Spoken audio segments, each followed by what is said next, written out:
Hello everyone, welcome to Durrett's Take. Since it's been a while, I'm going to go ahead and go over my updated NFL mock draft. The NFL draft is happening in 12 days, so it's coming around the corner. Very exciting stuff. Now, just as a reminder, I do not project any trades, so each team is where they're going to stay as is. Now, of course, there will be trades and all that, but I'm not going to project that. So welcome to my mock draft 3.0. This will be my second to last one before the actual draft happens. So let's get started with the number one pick. It will obviously be Caleb Williams, quarterback from USC, no question there. Washington, I think they'll go between Jayden Daniels and Drake May. Now, I thought it was Drake May for a while, but then after a while, momentum has kind of shifted to Jayden Daniels, which makes sense because Cliff Kingsbury, he like a quarterback who could run around really well and all that, be dynamic like a Kyler Murray or Mahomes, who he coached in college, or for Dan Quinn, who's a defensive-minded head coach, he wants a quarterback who's not going to turn the ball over, and Jayden Daniels, over his college career, hasn't turned the ball over a lot. So therefore, I like that's big Jayden Daniels there. And then New England's third, there's an option that they could potentially trade down and then get a bunch of picks instead of taking quarterback and focus on that later. Because they need a lot of upgrades on offense, and I can understand that. But I'm going to go ahead and have them taking quarterback while they're, number third. I have them taking Drake May from USC. Number 4, Arizona. Assuming they stay there, I have them taking the top wide receiver, Marvin Harrison Jr. of Ohio State. Number 5, LA Chargers. Since they got rid of Mike Williams and Keenan Allen, they definitely need some wide receiver help. So I have them taking Malik Neighbors, the wide receiver from LSU. Number 6 is Giants. Now, if a Drake May or something or Jayden Daniels would have fallen to them, I definitely think they would take the quarterback there. But at that spot, assuming both of those quarterbacks are off the board, but then I'm gonna have them take what they need which is wide receiver help, and have them taking Rome Odunze from Washington. Number 7, Tennessee. I have them taking. I would have them taking wide receiver if any of the top 3 are here by this point. But in my scenario, if the top 3 receivers are all gone, then I'm going to have them focus on defense. I have them taking pass rusher Miles Turner from Alabama. Number 8, Atlanta. Now that they got Kirk Cousins and they already have a lot of good weapons, I'm going to have them focus on defense here. Now, it's kind of too early for this particular draft to be taking a corner or safety, which is more of the help that they need. So for right now, I'm going to have them focus on the defensive line. I have them taking defensive end Jared Verse from Florida State. Number 9, Chicago. Assuming the top 3 receivers are all taken, I'm going to have them focus on the O-line to help protect Williams. I'm going to have them take the top tackle in the draft, Joe All from Notre Dame. Number 10, Jets. They could go wide receiver here if one of the top 3 falls. They pair up with Garrett Wilson, although Mike Williams, even though he's injury prone, can help out that. They could go offensive tackle here since Tyron Smith's injury prone and Morgan Moses, who they got, is old. But I'm going to have to get the one-star tight end in this draft, Bach Bowers from Georgia, because they need tight end help. Number 11, Minnesota. I have them taking quarterback J.J. McCarthy from Michigan. I feel like out of the remaining top, next 3 quarterbacks, he's the favorite there.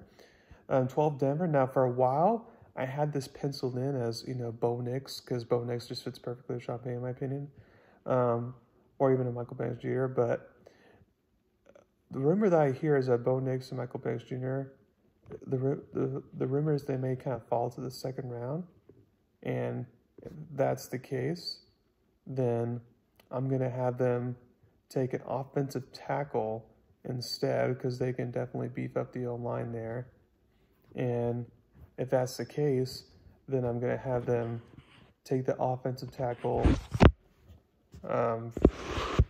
from Oregon there with the 12th overall pick, Tuaga. And then for the 13th pick, now again, they can go multiple different routes here.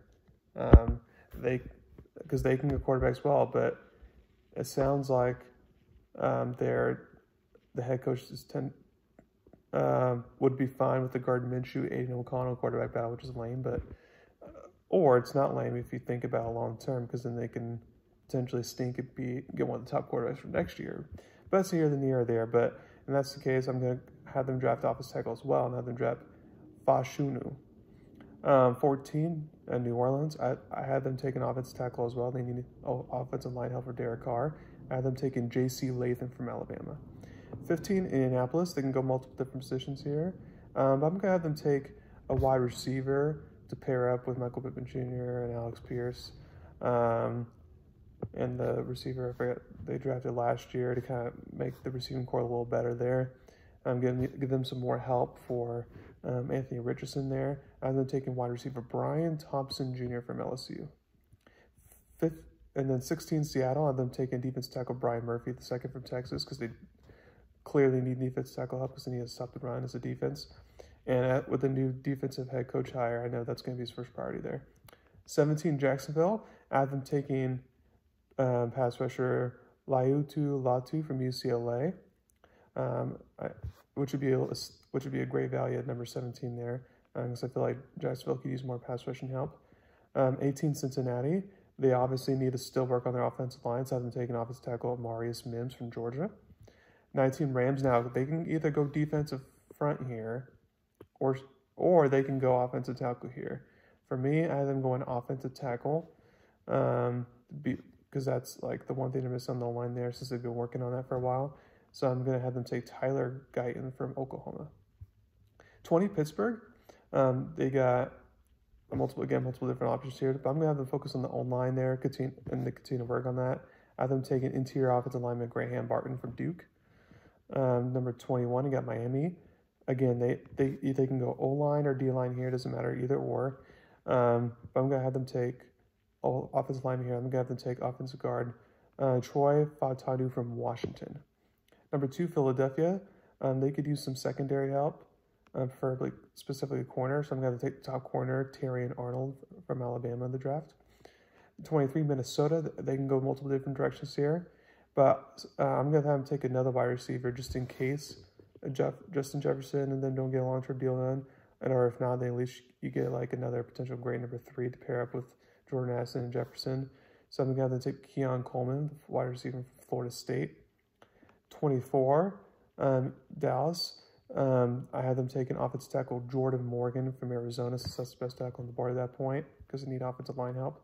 25, Green Bay. I had them taking quarterback Cooper DeJean from Iowa because they need some secondary help there. 26, Tampa Bay. They lost a lot of players on defense, so they can go multiple positions there, but I'm going to have them take cornerback Quinion Mitchell, the cornerback from Toledo. Arizona, again, go multiple different positions here, but I'm going to have them focus on defensive line and get defensive tackle Darius Robinson from Missouri. 28, Buffalo. I'm going to have them take wide receiver Troy Franklin from Oregon. Now, I'm not sure if he's going to be exact replacement for Stephon Diggs, but at least it's crystal clear they need a draft or wide receiver after that Diggs trade, so I have them going that route there. 29, Detroit. I have them taking a cornerback here because that's one of their areas of weakness. I've been taking Kool-Aid McKinstry from Alabama. 30, Baltimore. Because they lost some offensive linemen, I feel like they need to focus there. If that's the case, the next offensive lineman, in my opinion, is Kingsley Suamataia from BYU.